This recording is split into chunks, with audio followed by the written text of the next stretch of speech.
നമസ്കാരം. ക്ഷിപ്രപ്രസാദിയായ മഹാദേവനും മംഗല്യവരദായിനിയായ ശ്രീ പാർവതി ദേവിയും ഒരേ ശ്രീകോവിലിൽ വാണരുളുന്ന പുരാതനവും പ്രസിദ്ധവുമായൊരു ക്ഷേത്രമാണ് തിരുവൈരാണിക്കുളം മഹാദേവ ക്ഷേത്രം. എറണാകുളം ജില്ലയിലെ ആലുവയിൽ തിരുവൈരാണിക്കുളത്ത് പെരിയാറിനു സമീപം ഈ ക്ഷേത്രം സ്ഥിതി ചെയ്യുന്നു. കേരളത്തിലെ അപൂർവമായ ദൈവ സാന്നിധ്യങ്ങളിലൊന്നാണ് ഒരു ശ്രീകോവിലിൽ തന്നെ ശ്രീ മഹാദേവൻ കിഴക്കോട്ട് ദർശനമായും ശ്രീ പാർവതി ദേവി പടിഞ്ഞാറോട്ട് ദർശനമായും വാണരുളുന്ന ഈ പുണ്യക്ഷേത്രം.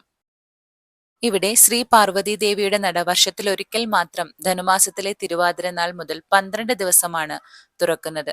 ഈ അപൂർവ ആചാരത്തിന് പിന്നിൽ അതീവ ഭക്തിയോടെയും ദൈവികതയോടെയും നിറഞ്ഞ ഒരു ഐതിഹ്യമാണുള്ളത്. ആദ്യകാലങ്ങളിൽ ശ്രീ പാർവതി ദേവിയുടെ നട എല്ലാ ദിവസവും തുറന്നിരുന്നതായിരുന്നു. ഭക്തർക്ക് ദേവി ദർശനം സാധാരണ പോലെ ലഭിച്ചിരുന്നു. അന്നത്തെ പ്രത്യേകത എന്തെന്നാൽ ശ്രീ മഹാദേവനുള്ള നിവേദ്യങ്ങൾ ശ്രീ പാർവതി ദേവി തന്നെ തിടപ്പള്ളിയിൽ തയ്യാറാക്കുമായിരുന്നു. ശാന്തിക്കാരൻ തിരുമേനി നിവേദ്യത്തിന് ആവശ്യമായ സാധനങ്ങൾ തിടപ്പള്ളിയിൽ വച്ച ശേഷം വാതിലടച്ചു പോരും. പൂജാ സമയത്തിന് മുൻപ് ആരും തന്നെ തിടപ്പള്ളിയിൽ പ്രവേശിക്കരുത് എന്നത് കർശനമായ ആചാരമായിരുന്നു. പൂജാ സമയത്ത് തിരുമേനി തിടപ്പള്ളിയിൽ ചെന്ന് നോക്കുമ്പോൾ എല്ലാ നിവേദ്യങ്ങളും അത്ഭുതകരമായി തയ്യാറാക്കിയിരിക്കുന്നതായി കാണുമായിരുന്നു. ഈ ദൈവിക രഹസ്യം ആരും തന്നെ ചോദ്യം ചെയ്തിരുന്നില്ല. കാലങ്ങൾ കടന്നുപോയപ്പോൾ അന്നത്തെ ഊരായ്മക്കാരനായ അകവൂർ നമ്പൂതിരിപ്പാടിന് ഈ അത്ഭുത കാര്യങ്ങൾ അറിയണമെന്ന ജിജ്ഞാസ തോന്നി. ഒരു ദിവസം പൂജാ സമയത്തിന് മുൻപ് തന്നെ ആചാരങ്ങൾ മറികടന്ന് അദ്ദേഹം തിടപ്പള്ളിയുടെ വാതിൽ തുറന്നു നോക്കി. അപ്പോൾ അവിടെ സർവാഭരണ വിഭൂഷിതയായി ദേവി പാചകത്തിൽ ഏർപ്പെട്ടു നിൽക്കുന്നത് അദ്ദേഹം കാണുകയുണ്ടായി. ഭക്തി ആദരങ്ങളോടെ അമ്മേ ജഗദംബികെ എന്ന് ഉറക്കെ വിളിച്ചു. പക്ഷേ ഈ ദർശനം ദേവിയെ സന്തോഷിപ്പിച്ചില്ല.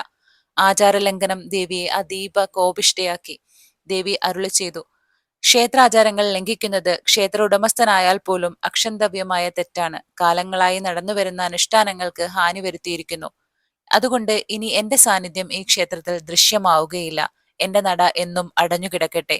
ഇത് കേട്ട് നമ്പൂതിരിപ്പാട് അതീവ വ്യസന സമേതം ദേവിയോട് ക്ഷമാപണം നടത്തി. ജിജ്ഞാസ കൊണ്ട് സംഭവിച്ച തെറ്റാണമ്മേ, മറ്റു ഭക്തർക്കെങ്കിലും ദേവീ ദർശനം ലഭിക്കണമേ. നമ്പൂതിരിപ്പാടിന്റെ ശുദ്ധമായ ഭക്തിയും സത്യസന്ധതയും കണ്ട് ദേവിയുടെ മനസ്സലിഞ്ഞു. അപ്പോൾ ദേവി ഇങ്ങനെ അരുളി ചെയ്തു, ധനുമാസത്തിലെ തിരുവാതിര നാൾ മുതൽ 12 ദിവസം എന്റെ നട തുറന്ന് ഭക്തർക്ക് ദർശനം നൽകും. ഈ ദിവസങ്ങളിൽ ദർശിക്കുന്ന ഭക്തർക്ക് മംഗല്യവും ദീർഘമംഗല്യ സൗഭാഗ്യങ്ങളും സന്തോഷകരമായ കുടുംബജീവിതവും അനുഗ്രഹമായി ലഭിക്കും. നട അടഞ്ഞുകിടക്കുന്ന ദിവസങ്ങളിലും എന്റെ സാന്നിധ്യം ഈ ക്ഷേത്രത്തിൽ നിലനിൽക്കും. ഭക്തർക്ക് വഴിപാടുകളും നിവേദ്യങ്ങളും നടത്തി അനുഗ്രഹം നേടാം. ഇത് പറഞ്ഞ് ദേവി അപ്രത്യക്ഷയായി. ഇതുകൊണ്ട് തന്നെയാണ് മംഗല്യവരദായിനിയായ ശ്രീ പാർവതി ദേവിയുടെ നട വർഷത്തിൽ 12 ദിവസം മാത്രം തുറക്കപ്പെടുന്നത്. ഈ 12 ദിവസം ദേവിയെ ദർശിക്കുന്നവർ ഇന്നും അനുഭവിക്കുന്നു ദേവിയുടെ കൃപയും അനുഗ്രഹവും. അമ്മേ പാർവതി ദേവി ശരണം. നന്ദി.